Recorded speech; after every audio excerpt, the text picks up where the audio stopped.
बिंदु दिया करो।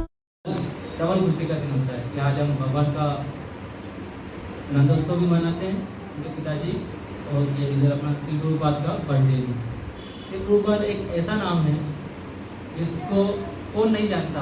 पूरी दुनिया में सब लोग, अच्छे बड़े बड़े मिलेनियर्स भी श्री गुरुपाद को उनके गुणगान करते हैं कि कैसे श्री गुरुपाद की कृपा से उनका जीवन बदला। आप पढ़ेंगे ऐसे कई मिलेनियर्स जिनको उस समय जब वो रहते थे खाने को नहीं मिलता था, क्या करें, कैसे गरीब परिस्थिति में, तो इस्कॉन के सेंटर्स चलते थे, तो वहाँ वो जाके खाना खाते थे। नाम सुना होगा आपने जो पढ़ते हैं। और श्री गुरुपाद के अमेरिका के प्रेसिडेंट और भी बहुत सारे बिजनेस टाइकून हैं जो खुद आगे रह के मीडिया में आके बोलते हैं कि हम श्री गुरुपाद की कृपा से आज यहाँ हैं, कि हमें वहाँ खाना खाते थे, वहाँ जाके पढ़ते थे। अभी वृंदावन के बहुत मान संत है, वो भी बोलते हैं। तो श्री गुरुपाद की कृपा सब पे है। श्री गुरुपाद ने एक ऐसा छत बनाया है जिसके अंदर पूरा विश्व, सभी धर्म और सभी संप्रदाय, सभी जाति के लोग आराम से आके रह सकते हैं। आप यहाँ पे इतने लोग विराजित हैं, यहाँ पे कभी आपने किसी की जाति पूछी, किसी का उम्र पूछा, कुछ पूछा? श्री गुरुपाद का ऐसा मोमेंट है कि इतना लविंग, इतना केयरिंग, यहाँ पे जो भी आएगा, कोई भी आओ, कभी भी आओ, यहाँ पे हमेशा जो आप जितने सेवक हैं आपकी सेवा के लिए हमेशा तैयार मिलेंगे। ये सेवा भाव कहाँ से आया? श्रील गुरुपाद से। जब गुरुपाद 70 साल की उम्र में, जब हम बेड पे हो जाते, 70 साल की उम्र में कोई आदमी घर से बाहर नहीं जाता, 70 साल की उम्र में वो श्रीमद् भागवतम लेके प्रचार के लिए अमेरिका गए।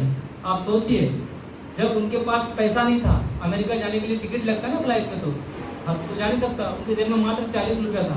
अब कैसे जाएं? एक माता थी मोरारजी देसाई, उनने उनकी हेल्प करी, उन्होंने बहुत रिक्वेस्ट करी, मुझे भेज दो माता, मुझे भेज दो। तो वो बोले बुड्ढे आदमी मरने जा रहे हो क्या? वहाँ पे काय के लिए जा रहे हो? वहाँ अमेरिका तुमको खाने को नहीं मिलेगा, वहाँ पर सब मांस मछली खाने वाले लोग हैं, तुम कैसे जियोगे, कैसे खाओगे, पियोगे? तुम सात्विक व्यक्ति हो। तो बोले आप वो कृष्ण देखेंगे, आप चिंता मत करो, आप मेरे जाने की व्यवस्था कर दो। नहीं तो मरना है, नहीं तो मरना तो ऐसे भी है, वहीं जाके मर। तो मोरारजी देसाई ने 2 बार तो उनको वापस भेज दिया, लेकिन फिर तीसरी बार में जब वो नहीं माने, उनने ऐसे कटु शब्द बोले, तब जाके फिर उनने उनका टिकट किया, वो भी मालवाहक जहाज में।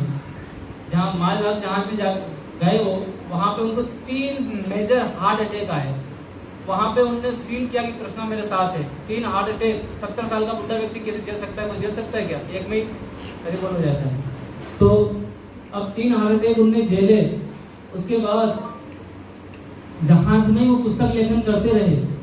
बहुत सारे ऐसे गीत है जो उनने यहाँ से अमेरिका जाते हुए 1 माह के अंदर लिखे थे।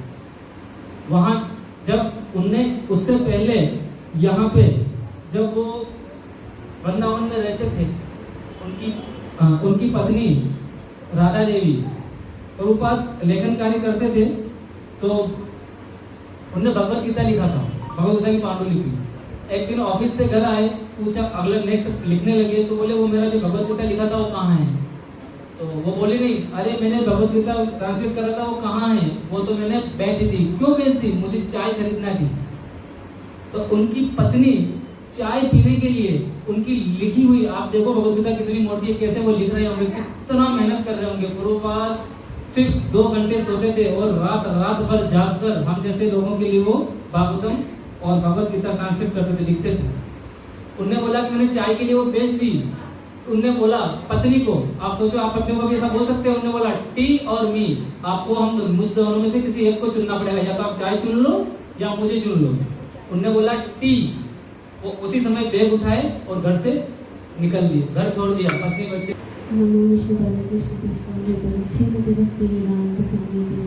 नमस्ते सरस्वती देवी गौरवाणी प्रचारिणी निर्विशेष शून्यवादी प्राचीन हरे कृष्ण सभी प्रचारिणी छकर प्रभु सत्ता सिद्धि उपस्थित नाम पावनी वैष्णव नमो। मैं तो बहुत ज़्यादा भौतिकवादी पहले भी थी, अभी भी हूँ, सब कुछ ज़्यादा परिवर्तन तो नहीं है। मतलब मैं फर्स्ट टाइम, मतलब जब छोटी थी तब से मेरा था कि मैं मुंबई मुझे देखना था। तो मुंबई हम सब जाते थे, इंडस्ट्री है हमारा, देखने का रहता है, तो मेरा भी था। तो मैं जब फर्स्ट टाइम मुंबई गई थी तो मेरा था कि मैं क्या क्या देखूँगी, बहुत सारे वहाँ पे हीरो हीरोइन हैं और कुछ भौतिक ही देखने का मन था।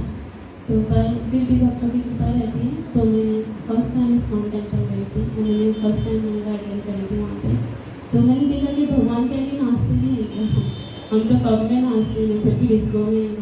सभी मेरा लाइफ था। तो मेरे को इतना अच्छा लग रहा था, सब आप कितने उत्साह से भगवान के आगे नाच रहे हैं और मेरे को कितने सुंदर लग रहे थे वो। मैंने सोचा नहीं था कि मतलब मैंने बहुत सारे मंदिर देखे पर वो इतने आकर्षक कभी लगे ही नहीं जितना इस्कॉन में मतलब लगे। और इस्कॉन के देखने के बाद फिर वो कभी कोई मंदिर मुझे अच्छा लगा ही नहीं। सॉरी अब मेंटली हो गई। हाँ तो मतलब बहुत ही मुझे अच्छा लगा था। तो मैं मतलब 2-3 दिन में रुकी और 3 दिन मैं वहाँ पे मंगला मैंने अटेंड किया और वो मेरी लाइफ बन गया। मतलब मुझे अभी तक भी मुझे मंगला बहुत पसंद है। और उस वक्त मेरा फर्स्ट जो ग्रंथ था वो भगवत दर्शन था। तो मैं मतलब और मैगजीन नोट्स मतलब पढ़ना मुझे काफ़ी पसंद था। लेकिन जब भी मैंने ये पढ़ा भगवत दर्शन पढ़ा तो मुझे इतना अच्छा लगा कि वो धीरे धीरे कब मेरी वो सब चीज़ें छूट गई। और उसके बाद मेरा मन करने लगा कि और क्या क्या मतलब हम प्रभुपाद के बारे में सुन सकते हैं, पढ़ सकते हैं। तो जहाँ नोवेल और ये सब पढ़ने वाली थी और कभी ग्रंथ पर आऊँगी मैं, कभी गीता भागवत चेतन चेतन के पढ़ने का कभी मन भी करेगा, ऐसा कुछ था। और प्रभुपाद की कृपा से ये सब हुआ।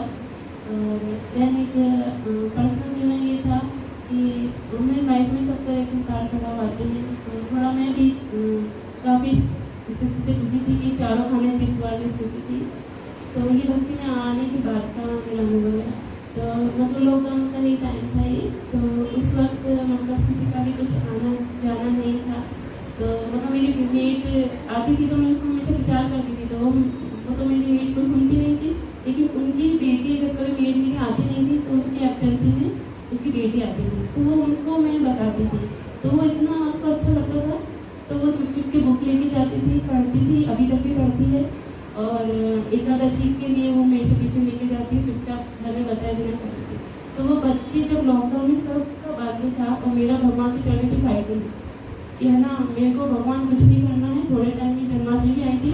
मैंने कहा सब मंदिर में लगेंगे भोग पर मैं तो नहीं लगाने वाली यहाँ पर, बहुत जगह लगेंगे और वहाँ खाइएगा पाइएगा, मैं तो नहीं। तो मेरे को भूख लग गई इसलिए मैं बना लूँगी, ठीक है मतलब आपसे तो नहीं करता।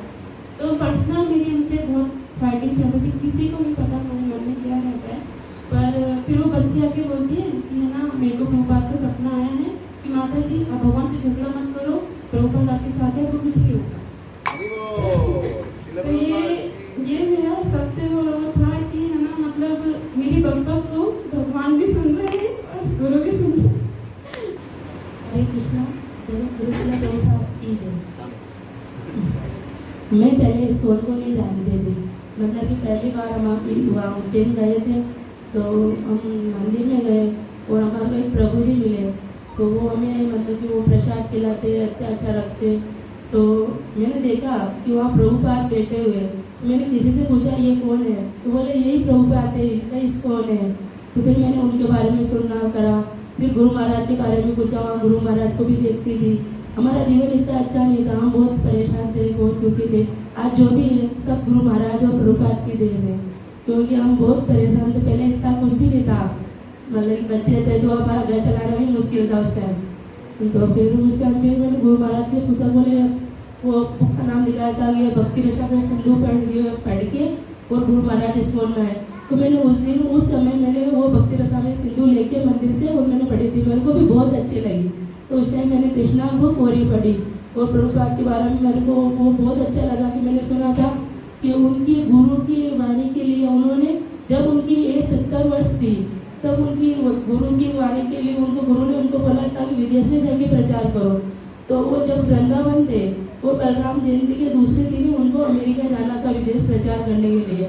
तो अपन वृंदावन रहते हैं तो अपन कहते हैं कि अपन तो यही जन्माष्टमी मनाएंगे, पर प्रभुपाद ने ये नहीं सोचा और प्रभुपाद जहाज में निकल पड़े। उन्होंने जहाज में जन्माष्टमी मनाया और जहाज में उनकी ये 70 वर्ष थी, उनको अटैक आया था, इतने परेशान थे। तो जहाज में जो रहते हैं वो सामान का जहाज रहता है तो उसमें बहुत सारे जने रहते हैं। तो इस एज में भी प्रभुपाद ने सबको प्रसाद बना के खिलाया और कृष्ण कथा सुनाई। और जो भगवान का फोटो वहाँ बिखरे नहीं थे, फोटो फ्रेम था, तो उसी के सामने भोग लगाया। और उनके गुरु की वाणी के लिए उन्होंने उस एज में भी ऐसा किया।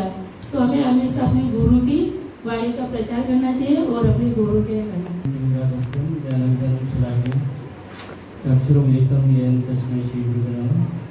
चैतन्य मनोविश्वम स्थापित। हरे कृष्णा।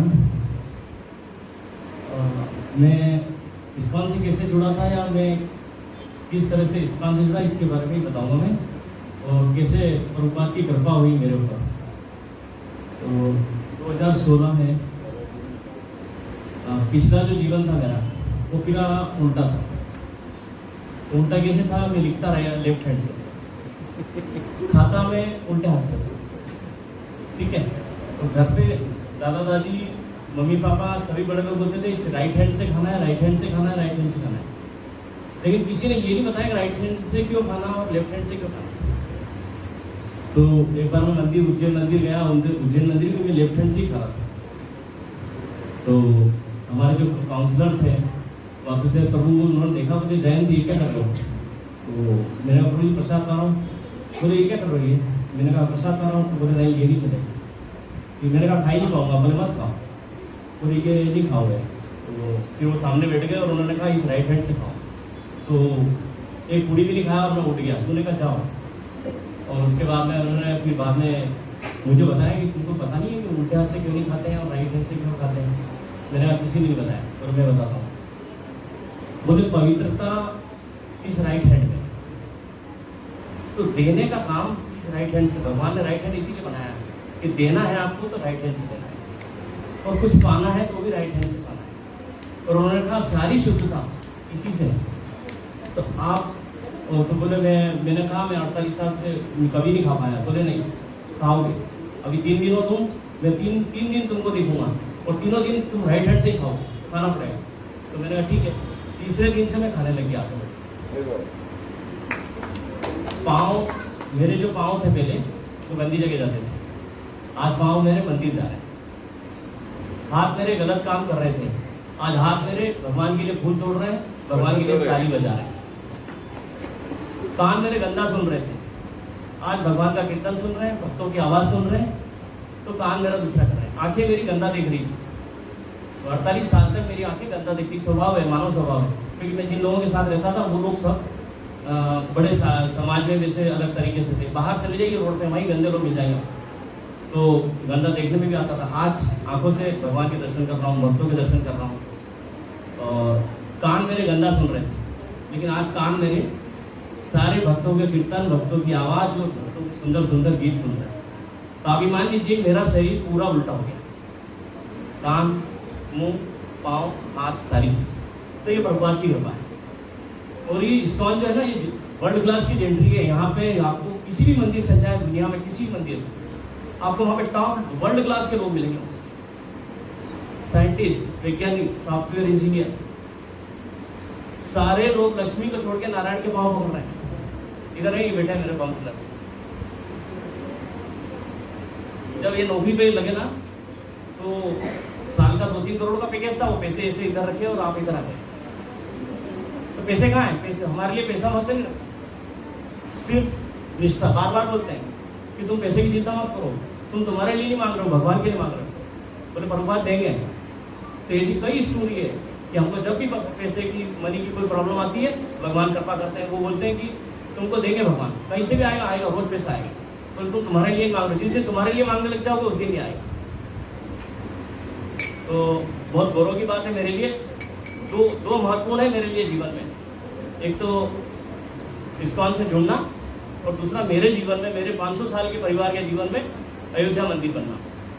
उनमें मरते दम तक मैं सभी से अनुरोध करूँगा, आप लोग आइए, सीखिए। स्कूल है, अपने आप में बहुत बड़ा स्कूल है इस्कॉन। आपको हर क्वेश्चन आंसर मिलेगा, आपको प्रसाद मिलेगा। हमारे पास बहुत सारी चीज़ें हैं। किसी को चैंटिंग करना है, किसी को डांसिंग करना है, किसी को कुकिंग करना है, किसी को प्रसाद खाना है, किसी को सेवा करना है। तो ये सारी चीज़ें हमको घर में सीखने को मिलती है, लेकिन हम सिखा रहे हैं। बच्चा हमारी बात मानेगा, माता पिता की नहीं मानता है। क्यों? क्योंकि हम उसको उतना स्नेह दे रहे हैं, उतना प्यार दे रहे हैं। तो आप लोग, मेरा अनुरोध है, आप लोग आइए यहाँ पे, जानिए, क्वेश्चन जानिए, ग्रंथ पढ़िए, हमें मदद करिए कि हमारे लिए प्रार्थना करिए कि हम भक्ति में आ सकें। 2000 में आप सब लोग सारे बहुत भाग्यशाली हैं कि आप अभी मेरे को जो 2016 में जो दुख आया था, वो मेरे जीवन का सबसे बड़ा दुख था। आपको किसी को दुख नहीं आए, भगवान से प्रार्थना करूँगा आप लोग सब सुखी रहें और आप हंसते खेलते इस्कॉन से जुड़ें। आपको कोई कष्ट आया उस टाइम जोड़ के बताना मेरे। ये पंखा दिखता हुआ, कोई कष्ट आएगा तो आदमी सोचता है 5 मिनट में इससे खत्म हो जाना चाहिए। तो मेरे को भी 50 बार ऐसा आया कि यार होना चाहिए, लेकिन मुझे उस दौरान एक आदमी मिलता है और आदमी मेरे को बोलता है ये मेरे घर आना, और मेरे घर पे आके उन्होंने कहा ये भगवत गीता देना। तो मैंने कहा नहीं मैं सब जानता हूँ, मेरे में घमंड बहुत था और मुझे पता था, मैंने कहा जानता हूँ सब कृष्ण से कौन है, द्रौपदी कौन है, ये सब जानता हूँ, मेरे को पता है। तो उन्होंने कहा नहीं कोई बात नहीं, आप इसको पढ़ना, उन्होंने मेरा अनुरोध इसको पढ़ना। तो मैं 1.5 से 2 महीने बाद उसको पढ़ के जब मैं उनको देने के लिए लौटाने के लिए गया और उनको पैसे देने लगा, तो उन्होंने मुझे कहा कि नहीं पैसे की जरूरत नहीं, आपने इसको पढ़ा? मैंने कहा हाँ पढ़ा इसको। बोले आपको कैसा लग रहा? मैंने कहा नहीं, अब भगवान कह रहे हैं कि वापस नए से शुरू करना है और मैं तेरे साथ हूँ और हमेशा मैं तेरे साथ रहूँगा। तो सारी चीज़ें उस भगवत गीता पढ़ने से वो मेरा दुख हल्का हो गया और जीवन वापस नए से चल रहा है। बोलिए जगत गुरु श्री प्रभुपाद की, जगत गुरु श्री प्रभुपाद की।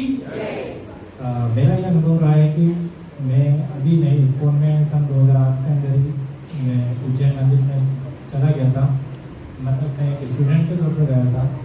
तो उस समय वहाँ पर जो कीर्तन और वो प्रसाद, वो जो छवि थी, वो काफ़ी इतनी अंदर तक बैठ गई थी कि मैं काफ़ी समय तक सोचता रहा कि यार इस्कॉन के अंदर एक मतलब उज्जैन में एक मंदिर है जो वाइट कलर का है, जो वहाँ पे अंग्रेज लोग नाचते हैं और बहुत अच्छी तरीके से नाचते हैं और वहाँ प्रसाद भी मिलता है। तो उस छवि इतना मतलब माइंड में रही वो। उसके बाद 2020 में जब कोरोना काल आया, उस समय मुझे डॉक्टर आनंद बिद्रा का एक वीडियो देखने को मिला। आप सभी भक्तों को भी उस वीडियो को देखना चाहिए, वो प्रभुपाद के बारे में बहुत ही अच्छे से उसमें बताया गया है। उस वीडियो को देख के मुझे ये लगा कि हाँ यार कोई भक्ति होती है। उसके बाद मेरा संपर्क विद्यापति प्रभु से हुआ, जिन्हें मैं काफ़ी समय पहले से ही जानता था। उन्हें मुझे भागवत गीता प्रदान करी और फिर उस भागवत गीता को पढ़कर मैंने ये सीखा कि वास्तव में जीवन को जिया कैसे जाता है, क्योंकि इससे पहले ना तो मुझे कुछ पता था। मैं भी जैन प्रभु की तरह लेफ्टी हूँ और मुझे ये भी नहीं पता था कि उल्टे हाथ से अगरबत्ती नहीं की जाती है। मैं तो सीखा ही बाद में हूँ, जब मैंने उसमें वैष्णव सदाचार में कोर्स वगैरह में मैंने पढ़ा कर मुझे पता लगा कि यार कैसे भक्ति की जाती है और कैसे जीवन जिया जाता है। और जो प्रभुपाद ने 4 नियम दिए, ये नियम आप सभी को भी फॉलो करने चाहिए, मैं भी फॉलो करता हूँ। कि नियम भी बेसिक है, हर मनुष्य के लिए बेसिक नियम है कि आप 4 तो नियम फॉलो ही करने चाहिए, क्योंकि नियमों को फॉलो करने से आप सारे दुखों से बच सकते हैं। एक भी दुख मतलब कोई भी आप किसी भी सिचुएशन है उसमें आप बच सकते हैं, क्योंकि ये 4 नियम है जो आपको हर तरह से दुख में जकड़ेंगे। अगर आप इन 4 नियमों का पालन करेंगे तो मुझे नहीं लगता शायद कभी आप दुख में आएंगे, क्योंकि सारे जो माइंड का खेल है ना वो इन 4 नियमों का पालन ना करने से होता है। और प्रभुपाद के बारे में कि जैसे प्रभुपाद के नाम के आगे लिखता है कि जगत गुरु, तो वास्तव में ये जगत गुरु ही है प्रभु, क्योंकि प्रभुपाद एकमात्र ऐसे गुरुदेव हैं जिनके आगे जगत गुरु लगता है तो वो वास्तव में सार्थक भी होता है। क्योंकि प्रभुपाद की संस्था में यहाँ पे किसी के प्रति कोई भी जाति, धर्म या किसी कल्चर या धर्म या किसी के आधार पर कोई भेदभाव नहीं किया जाता। बस आपको भक्ति करना है, इससे ज़्यादा आपसे कुछ भी नहीं पूछा जाता है। यही प्रभुपाद की सबसे बड़ी देन है। इसी कारण ये संस्था प्रभुपाद की जो संस्था है पूरे विश्व में चल रही है। यही एकमात्र संस्था है जहाँ पे आपको ये सिखाया जाता है कि भगवान हम हमेशा भोग ही खाते हैं, इसके अलावा हम कुछ नहीं खाते। यही संस्था है जहाँ पे हमें मालूम पड़ा कि आप प्रसाद भी कुछ एक चीज़ होती है जिसको हमें खाना चाहिए। तो बस मेरा यही अनुभव है कि प्रभुपाद के कारण नहीं हो पाएगी प्रभुपाद के बारे में बोल पाऊँ, क्योंकि प्रभुपाद ने वैष्णव शिक्षा दी है, वैष्णव सदाचार। वैष्णव सदाचार को हम शायद ही कोई है जो पूरी तरह से उतार पाएंगे अपने जीवन में, क्योंकि प्रभुपाद ने जो हम सबको एक छत दी है भक्ति करने के लिए। सब सारे जीव इस दुनिया में जो भी अवतरित हुए हैं वो भगवान की भक्ति कर रहे हैं, कोई देवी देवता कर रहे हैं, कोई भगवान की कर रहा है। लेकिन प्रभुपाद ने आपको एक ऐसा मंच दिया है जहाँ से आप सर्वशक्तिमान श्री कृष्ण भगवान की भक्ति कर सकते हैं। कई लोगों का क्लेम ये भी होता है कि इस काल वाले केवल कृष्ण भगवान की पूजा क्यों करते हैं। हम भी पहले यहाँ आने से पहले पूर्व में हम कभी भोले शंकर की पूजा करते थे, कभी हनुमान जी की पूजा करते थे। इससे होता क्या है, हमारी शक्ति एक ही है और हम चारों तरफ बढ़ जाते हैं, किसी एक भी भगवान की तरफ ध्यान नहीं दे पाते हैं। आप ध्यान दिए होंगे हनुमान जी के और राम जी का ही नाम लेते हैं और सारे देवी देवताओं का आशीर्वाद उनको मिलता है। तो अपने प्रभुपाद ने हमको, जैसे आप देख सकते हैं कि बच्चा पैदा होता है क्या भाषा बोलता है, प्रभुपाद ने अपने ग्रंथों को कई भाषाओं में अनुवादित करके हमको एक सामान्य रूप से अपनी सबकी एक भाषा में दे दिया है, जिससे हम भगवत गीता को हिंदी, बंगाली, इंग्लिश, उड़िया किसी भी भाषा में पढ़कर समझ सकते हैं। प्रभुपाद की जितनी भी आप यहाँ पे प्रशंसा करेंगे, एक दिन में तो कोई भी नहीं बोल सकता, क्योंकि इनके ऊपर एक किताब है, उसको आप पढ़ भी सकते हैं। भगवान ने उनको अपने रूप, कृष्ण के अवतार के रूप में एक तरह से भेजा था, ताकि हम वो आए और हमको भगवान की लीलाओं और उनके धर्म प्रचार को हम आगे बढ़ा सके। इस कौन से मैं 1 साल पूर्व जुड़ा हुआ हूँ, इसलिए ज़्यादा कुछ तो भी नहीं बोल पाऊंगा, लेकिन मैं इतना जानता हूँ कि मेरा जो लाइफ चेंजिंग है, इस बार में जुड़ने के बाद सारे नियम मैं फॉलो कर पाता हूँ। और जो आदमी एक माला करने के लिए भी 3-4 बार जमाई ले लेता था, आज 16 माला, और कल मैंने प्रभुपाद की कृपा से 28 माला कर लिया। इतना बिजी शेड्यूल होने के बाद भी, मतलब हम लोग कल रात के 3 बजे सोए होंगे, आज सुबह फिर ऐसे ही हैं जैसे हैं आप लोगों के सामने, उसके बाद भी माला कर पाते हैं। माला करना एक विशेषता नहीं है, बट माला क्या आप एक माला अभी कभी बैठ के ट्राई करें, जो कभी फर्स्ट टाइम में जुड़ा हुआ है, आपको लग जाएगा कि मन पे कितना कंट्रोल कर पा रहे हैं। और हम लोगों ने बहुत समय ले लिया, इसलिए हरे कृष्णा।